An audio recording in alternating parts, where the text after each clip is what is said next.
নমস্কার সকলকে। আজকে আবার চলে এসেছি আমরা নতুন একটি পর্ব নিয়ে। আজকের পর্বের আলোচনা হচ্ছে অ্যারেস্ট বা গ্রেপ্তার। আজকে আমাদের সাথে আছেন হাইকোর্টের আইনজীবী তথা প্রফেসর শ্রী প্রীতম ব্যানার্জি স্যার। নমস্কার স্যার। নমস্কার।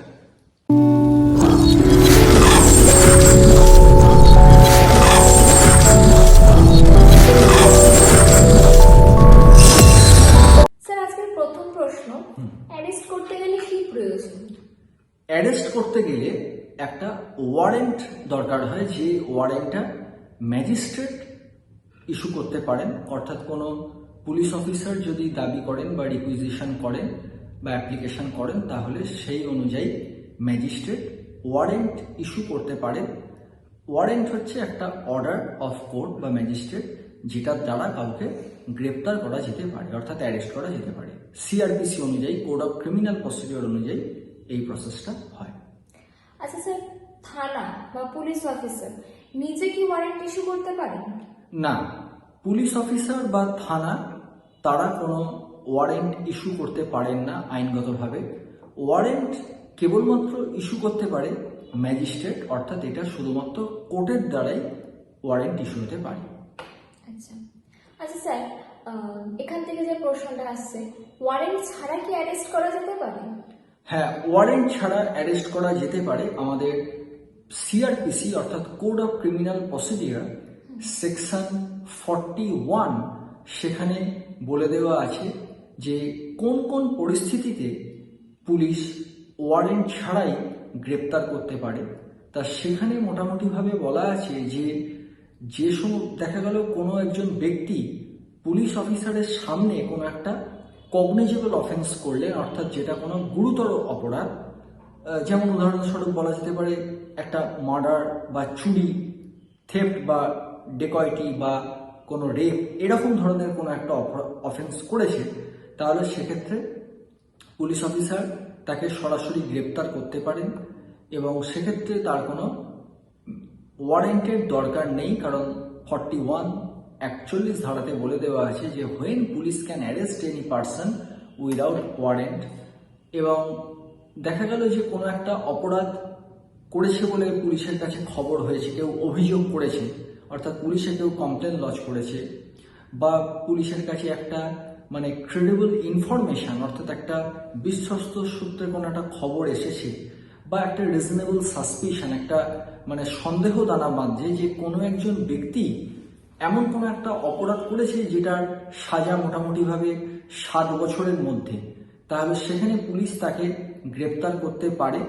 যদিও সেই গ্রেপ্তার করতে গেলে কতগুলো কন্ডিশনের কথা বলা আছে, যাতে পুলিশ যদি যেমন মনে করে যে সে এই রকম ধরনের অপরাধটা করেছে, that believe he has committed the offence, বা দেখা যাচ্ছে যে তাকে গ্রেপ্তার করা দরকার, তা না হলে সে ওই রকম ধরনের অপরাধ আবার করতে পারে। থার্ডলি হচ্ছে যে একটা প্রপার ইনভেস্টিগেশন, অর্থাৎ তদন্ত করার জন্য কিন্তু পুলিশের দেখা গেল যে গ্রেপ্তার না করলে ঠিক প্রপারভাবে ইনভেস্টিগেশনটা হবে না, সেক্ষেত্রে তিনি করতে পারেন। অথবা দেখা গেল যে সেই ব্যক্তি এভিডেন্স, অর্থাৎ কোনো সাক্ষ্য সাবুত, সেগুলোকে ট্যাম্পার করতে পারে বা প্রমাণ লোপাট করতে পারে। তো যদি এরকম প্রমাণ লোপাট করার মতো সম্ভাবনা থেকে থাকে, তাহলে তিনি তাকে ওয়ারেন্ট ছাড়াই অ্যারেস্ট করতে পারছেন। অথবা দেখা গেল যে তিনি কোনো একজন সাক্ষী, সেই সাক্ষীকে ভয় দেখাতে পারেন, অর্থাৎ ইনডিউস দ্য উইটনেস, কোনো একটা তাকে প্ররোচিত করতে পারে সাক্ষী না দেওয়ার জন্য বা মিথ্যা সাক্ষ্য দেওয়ার জন্য তাকে ভড়কাতে পারে বা চমকাতে পারে, তাহলে সেক্ষেত্রেও পুলিশ তাকে গ্রেপ্তার করতে পারে। অথবা যদি পুলিশ মনে করে যে যদি তাকে আমি গ্রেপ্তার না করি, তাহলে পরবর্তী ক্ষেত্রে যখন ট্রায়াল চলবে, কোর্টেতে যখন হাজিরার প্রশ্ন থাকবে, তাকে গ্রেপ্তার না করলে সে কোর্টেতে ঠিকঠাক করে অ্যাপিয়ার হবে না, অ্যাপিয়ার করবে না, উপস্থিত হবে না, যার জন্য আদালতের যে প্রসিডিংস সেটা আননেসেসারি ডিলে হতে পারে, অর্থাৎ কোর্ট প্রসিডিংসটা হ্যাম্পার হতে পারে। তা এই সমস্ত কারণ মনে করলে তখন ওয়ারেন্ট ছাড়াই পুলিশ অ্যারেস্ট করতে পারে সেই সমস্ত অফেন্সে যেগুলো মোটামুটি 7 বছরের নিচে অপরাধ বা 7 বছর অবধি। এবং যদি তিনি অ্যারেস্ট করেন, তাহলে কি কারণে তিনি অ্যারেস্টটা করছেন এটা আমাদের ফৌজদারি কার্যবিধিতে বলা আছে সেকশন 41-এ, যে তিনি সেটা রেকর্ডে রাখবেন, অর্থাৎ তিনি রেকর্ড করে রাখবেন যে আমি এই কারণবশত তাকে আমি গ্রেপ্তার করলাম। আবার ঠিক মানে কনভার্সলি যদি দেখা যায় যে তিনি মনে করছেন যে এখানে গ্রেপ্তারের কোনো প্রয়োজন নেই, তাহলে সেটাও ওই অনুরূপভাবে তাকে লিখে রাখতে হবে যে কেন তিনি মনে করছেন যে গ্রেপ্তার করার দরকার নেই। হ্যাঁ, এতক্ষণ আমি যেটা বললাম এটা হচ্ছে যে যদি অফেন্সের সাজা যদি 7 বছরের মধ্যে হয়, মানে উইদিন 7 ইয়ার্স। এবার আরো একটা জিনিস আমাদের 41-এ বলা আছে যে যদি সেই ব্যক্তি, কোনো ব্যক্তি দেখা গেল এমন একটা অপরাধ করেছে বলে পুলিশের কাছে খবর আছে যেটার সাজা 7 বছরের বেশি, যেমন ধরো কোনো মার্ডার কেস বা দেখা গেল রেপ কেস বা ডেকয়েটি, তাহলে এই ধরনের কেসের ক্ষেত্রেও পুলিশ কিন্তু ওয়ারেন্ট ছাড়াই তাকে অ্যারেস্ট করতে পারে। যদি পুলিশের কাছে এই সন্দেহ হয় বা তিনি মনে করেন যে পুলিশ যদি মনে করে থাকে যে এই লোকটা এরকম ধরনের অপরাধ করেছে, তাহলে সেক্ষেত্রেও পুলিশ কিন্তু উইদাউট ওয়ারেন্ট তাকে অ্যারেস্ট করতে পারে। আচ্ছা স্যার। আচ্ছা স্যার, অনেক সময় আমরা দেখতে পাই যে পোস্টার, মানে ল্যাম্প পোস্ট বা নিউজ পেপার বা টিভি চ্যানেলে একটা হয়তো অ্যাডভার্টাইজ টাইপের দেওয়া হচ্ছে যে কোনো পার্সন বা কোনো মানুষকে দিয়ে তার নাম বা ছবি দিয়ে তাকে ওয়ান্টেড বলে দেওয়া হচ্ছে। তাহলে এই যে সমস্ত মানুষদেরকে ওয়ান্টেড হিসাবে ঘোষণা করা হচ্ছে, তাদের ক্ষেত্রেও কি মানে ওয়ারেন্ট দরকার, অ্যারেস্ট ওয়ারেন্ট দরকার? ভালো প্রশ্ন। তা এই যখন কোনো ব্যক্তিকে যখন ওয়ান্টেড হিসেবে ডিক্লেয়ার করে দেওয়া হচ্ছে, সেটা আমাদের ওই সেকশন 41-এই বলে দেওয়া আছে, তখন তাকে বলা হচ্ছে প্রোক্লেমড অফেন্ডার, অর্থাৎ ঘোষিত অপরাধী। এবং সেক্ষেত্রে এটা বলা আছে যে এইরকম প্রোক্লেমড অফেন্ডারকে, অর্থাৎ যাদেরকে এরকম ওয়ান্টেড বলে ডিক্লেয়ার করে দেওয়া হয়েছে, তাদেরকে গ্রেপ্তার করার জন্য কোনো ওয়ারেন্টের দরকার নেই, ওয়ারেন্ট ছাড়াই পুলিশ তাকে গ্রেপ্তার করতে পারে। আচ্ছা স্যার। আচ্ছা স্যার, এবার যে নেক্সট কোয়েশ্চেনে আসছে, অনেক সময় দেখা যায় হয়তো কেউ কোনো জিনিস চুরি করলো, চুরি করে তার জানাশোনা মানুষ কিংবা বন্ধু কিংবা আরো অন্য কারোর বাড়িতে সেই চোরাই জিনিস রেখে দিল। এই ক্ষেত্রে পুলিশ কি যার বাড়িতে চোরাই মাল রাখা হয়েছে তাকে কি অ্যারেস্ট করতে পারে? হ্যাঁ, যদি পুলিশ মনে করে যে কোনো ব্যক্তি মানে কোনো স্টোলেন প্রপার্টি মানে চোরাই মাল তার কাছে রেখেছেন এবং পুলিশের সন্দেহ হচ্ছে যে সেই ব্যক্তি চুরি করেছেন বা জেনে শুনে ওই চোরাই মালটাকে নিজের কাছে রেখেছেন, অর্থাৎ either he has committed the theft, হয় নিজে চুরি করেছেন, or he received it having knowledge of it as a stolen property, অর্থাৎ তিনি জানেন যে এটা হচ্ছে একটা চোরাই মাল, তাহলে সেক্ষেত্রেও পুলিশ তাকে ওয়ারেন্ট ছাড়া অ্যারেস্ট করতে পারে। আচ্ছা স্যার। আচ্ছা স্যার, এবার যে নেক্সট কোয়েশ্চেনে আসছি, ধরুন কোনো পুলিশ অফিসার কারোর বাড়িতে গিয়ে সার্চ করছে বা কোনো কিছু নিজের বা ওয়ারেন্ট হিসাবে নিয়ে গেছে। এবার সেই সময় যদি কেউ তাকে বাধা দেয়, মানে অন্য কোনো ব্যক্তি এসে যদি সেই পুলিশ অফিসারকে বাধা দেয়, তাহলে কি সেই পুলিশ অফিসার যিনি বাধা দিচ্ছেন তার এগেইনস্টে কি উইদাউট ওয়ারেন্ট অ্যারেস্ট করতে পারেন? হ্যাঁ, যদি, কারণ পুলিশ হচ্ছে পাবলিক সার্ভেন্ট, তা সুতরাং যদি কেউ পুলিশের কাজে বাধা দান করে, অর্থাৎ তাকে তার ইনভেস্টিগেশন করতে দিচ্ছে না, মানে তদন্ত করতে দিচ্ছে না, বা কাউকে গ্রেপ্তার করতে গেছে সেই গ্রেপ্তারি করার ক্ষেত্রে তাকে বাধা দিচ্ছে, তাহলে সেক্ষেত্রে পুলিশ তাকে ওয়ারেন্ট ছাড়াই অ্যারেস্ট করতে পারে। আচ্ছা স্যার, এখান থেকে যার একটা কোয়েশ্চেন আসছে, ধরুন কোনো পার্সন বা কোনো অ্যাকিউজড পার্সন কাস্টাডিতে আছে এবং সে সেখান থেকে কাস্টাডি থেকে পালিয়ে যাওয়ার চেষ্টা করছে, তাহলে কি পুলিশ তাকে ওয়ারেন্ট ছাড়া অ্যারেস্ট করতে পারে? হ্যাঁ, অর্থাৎ কোনো অপরাধী যদি পুলিশের কাস্টাডি থেকে যদি পালিয়ে যাওয়ার চেষ্টা করে বা পালিয়ে যায়, তাহলে পুলিশ তাকে অ্যারেস্ট করতে গেলে তার কোনো ওয়ারেন্টের দরকার নেই। এছাড়া আর কি কি গ্রাউন্ড আছে?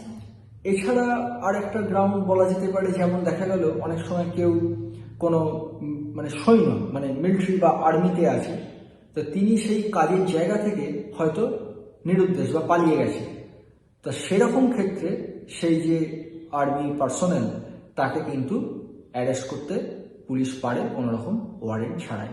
মোটামুটি এই রকম ধরনের গ্রাউন্ড, অর্থাৎ ওয়ারেন্ট ছাড়া যে অ্যারেস্ট করা যেতে পারে। আরও কিছু নমিনাল গ্রাউন্ড আছে, আমাদের 41 নম্বর ধারা যে সেকশন 41 অফ সিআরপিসি, এইটাই আলোচনা করা আছে। মানে উইদাউট ডেসিগনেশন সে যদি সেখান থেকে পালিয়ে যায়, নিজের কর্মক্ষেত্র থেকে যদি পালিয়ে যায়, তাহলে তাকে সেই মিলিটারি বা আর্মিকে গ্রেপ্তার করা যেতে পারে আচ্ছা, ওয়ারেন্ট ছাড়া। ধন্যবাদ স্যার। আচ্ছা স্যার, এতক্ষণ আমরা আলোচনা করলাম যে কগনিজেবল অফেন্সের ক্ষেত্রে without arrest warrant police officer যে কোনো অ্যাকিউজড পারসনকে অ্যারেস্ট করতে পারে। নন কগনিজেবল অফেন্সের ক্ষেত্রেও কি পুলিশ অফিসার একইভাবে অ্যাকিউজড পারসনকে উইদাউট ওয়ারেন্ট অ্যারেস্ট করতে পারে? না, পারবে না। তার কারণ এটা সেকশন 41-এই উল্লেখ করে দেওয়া আছে যে নন কগনিজেবল অফেন্সের ক্ষেত্রে ম্যাজিস্ট্রেটের অর্ডার ছাড়া গ্রেপ্তার করা যায় না। একমাত্র ম্যাজিস্ট্রেট ডাইরেকশন দিলে তবেই সেটা করা যেতে পারে। নন কগনিজেবল অর্থাৎ যেটা অপেক্ষাকৃত কম গুরুতর অপরাধ, সেটা 41 ধারাতেই বলে দেওয়া আছে এটা ম্যাজিস্ট্রেটের অর্ডার ছাড়া পুলিশ গ্রেপ্তার করতে পারবে না। আচ্ছা স্যার।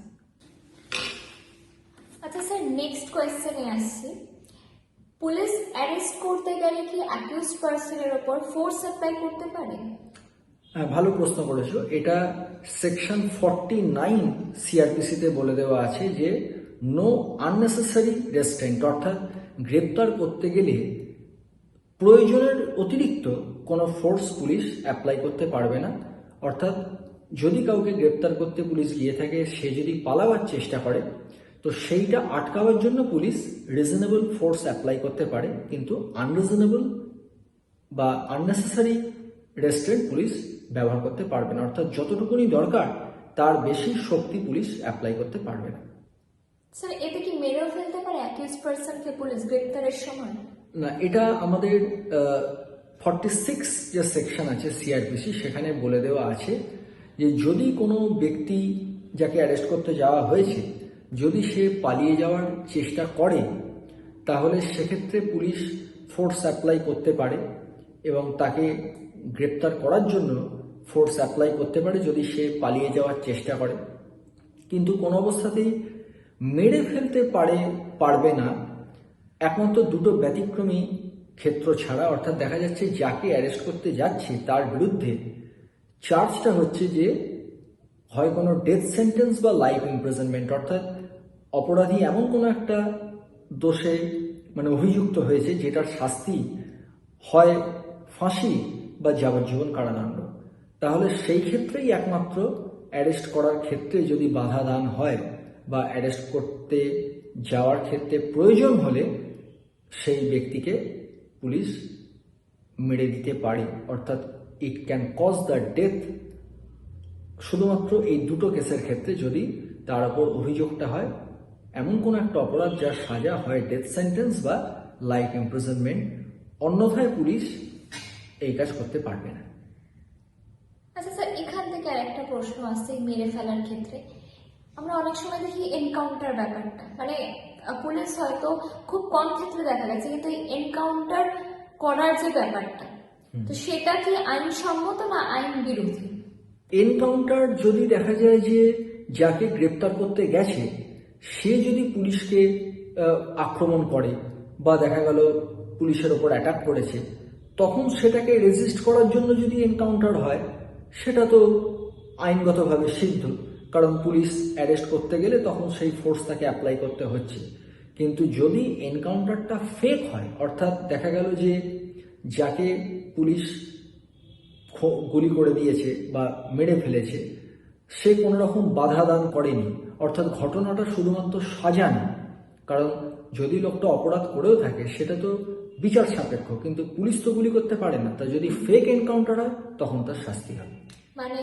এখানে প্রাইভেট ডিফেন্সের ব্যাপারটা এসেছে পুলিশের ক্ষেত্রে। এনকাউন্টার করতে গেলে প্রাইভেট ডিফেন্সের ক্ষেত্রে সে এনকাউন্টারটা করতে পারে স্যার, অ্যারেস্ট করতে গেলে প্রাইভেট ডিফেন্সের ক্ষেত্রে সে এনকাউন্টার করতে পারে, একমাত্র তখনই, একমাত্র এটাই গ্রাম। আচ্ছা স্যার। আচ্ছা স্যার, এবার মহিলাদের অ্যারেস্ট করার বিষয়ে আসছি। কোনো মেল পুলিশ অফিসার কি কোনো মহিলাকে অ্যারেস্ট করতে পারে?